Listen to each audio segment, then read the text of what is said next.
All right, welcome back, students. We're very happy to have you, and I'm honored to welcome our wonderful guest today, Hennepin County Commissioner Angela Conley. How are you today? I'm good. I'm good. How are you? Oh, I'm doing very well, thank you. We're so happy to have you. I'm Thanks for happy to taking. be here. This is great. This is awesome. All right, so we're just going to jump right into it. The first questions the students have for you is how or what motivated you to become a leader? Mm. Well, there was a time in my life where I was very, very poor. And I found myself applying for benefits at Hennepin County. And Hennepin County is where people go to get help with food support, help with cash assistance, help paying their rent, welfare, if you will. And when I started to receive benefits years ago from Hennepin County, I realized that this was a system that was really like disenfranchising me, or it was really not set up to work for me. And so, and other people who look like me or were experiencing poverty like I was. And so I decided that at that point that something had to be done about the system. And so 20 something years later, I decided I was going to run for office. I worked for the county government for a very long time after that initial episode. And that's how I really knew that being in a position of power, a position of leadership within a community, within my community, was the best spot to be able to really move policy change. And so I think that the realization that that had to happen came when I was probably 21 or 22, receiving benefits from Hennepin County. Wow, wow. Thank you, Commissioner. Yeah. Next question we have for you,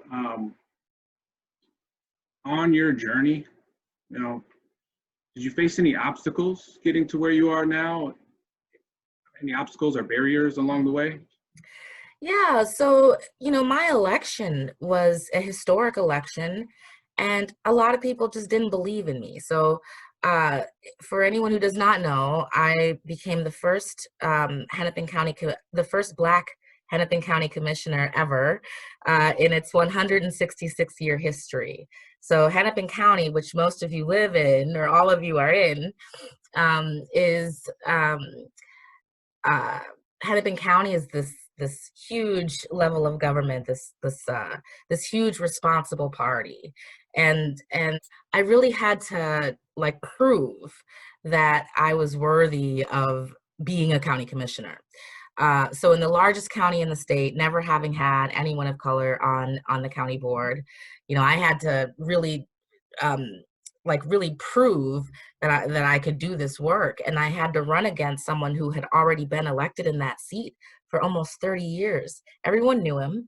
He wasn't a bad guy, but it was about me and my leadership and what I was capable of doing and could bring to the board that had never been there before. Now, mind you, there's two county commissioners that are Black in the entire state. Commissioner Tony Carter from Ramsey County is the first ever county commissioner, Black county commissioner in the state of Minnesota. So now we have two.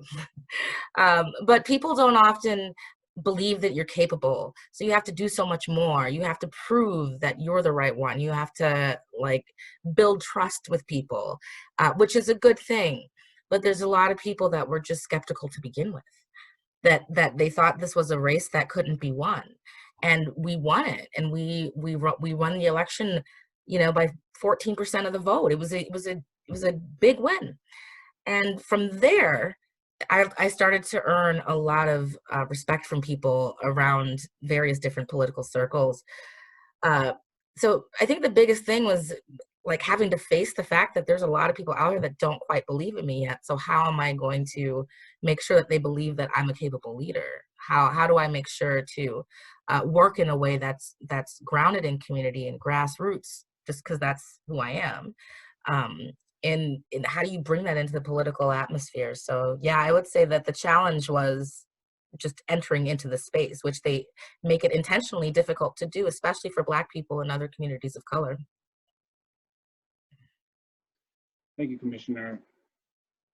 So I got a little part two to that one. The students want to know, So when faced with those barriers and those obstacles, what did you do to overcome them? And how did you stay encouraged and determined, in the face of that? Because I would say, well, first of all, I drank a lot of water. I'm just gonna say, you get like this, the constant pressure has physical ramifications. So it manifests itself in like dehydration. That's why people are always saying, take care of yourself and self-care. Like if I had to run a hard race. And so taking care of my body was really important to do. Um, um, and taking care of my mind. So because I wanted this thing so bad, I wanted to be able to be in a position to make people's lives better. That was the focus. And I had to say, I believe I can do this.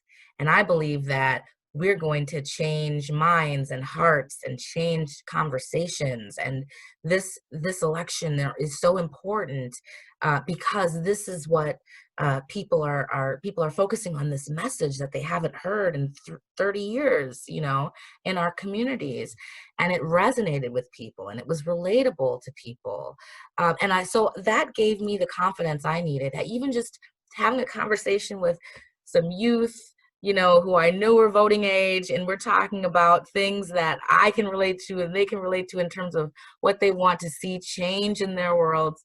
Teaching folks about county government. I geek out about county government, just honestly, and I love to talk about it. And not a lot of people know that what a county commissioner does. So I felt I was obligated to educate the public on the county board and how this is your second largest level of government and all of these things. But also I felt an obligation to bring the voice of the people to this space. And so just knowing this was something I had to do because my heart and my gut was telling me to do it, I also just wanted it.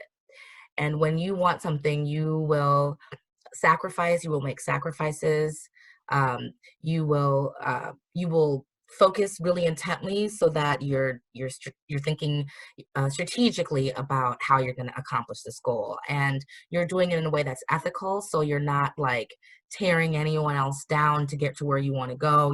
It's all about that fire, I think, that passion. And as long as I kept that, I could keep going. But you can't focus and not take care of yourself. So that's why I wanted to lead with that, is that stay hydrated and make sure that you're taking care of your body, because we can shift into this intense focus on a thing we want so bad that we forget about other things. And that's not helpful. But yes, I would say those are the ways that I was able to reach my goal. Wow. Thanks. Thank you, Commissioner.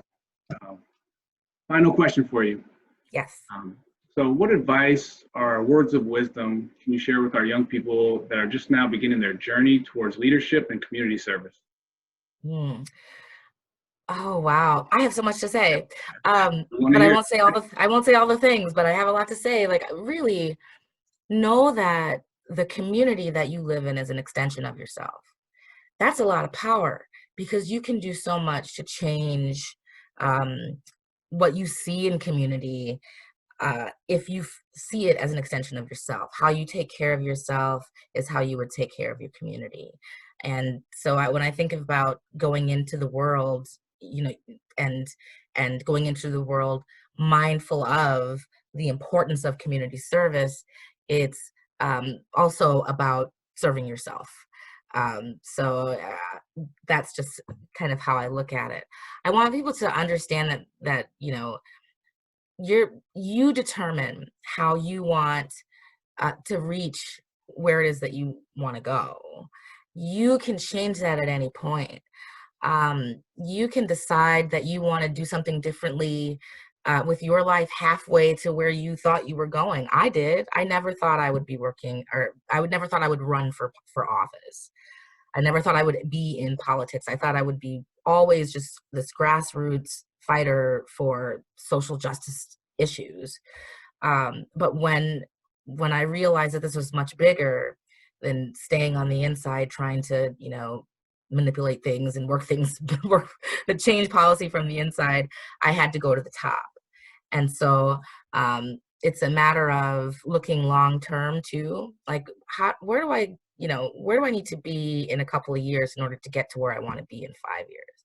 And be honest with yourself that, you know what, this might change, but it's what I want to focus on right now. And it's okay if things change, but do it. The best thing that we can do, I look at it as repaying a debt. We were given, a beautiful land. We're on sacred Dakota land, and it makes sense to believe that everything outside of your window or outside of your front door is part of your community, and we have an obligation to take care of it and hold it close to us and support it and do everything in our power to be a part of these beautiful communities that we've created. Wow. Well, thank you so much, Commissioner, for joining us. Thank you. Really appreciate your time, and we'll talk to you later. Okay. Talk to you later. Bye.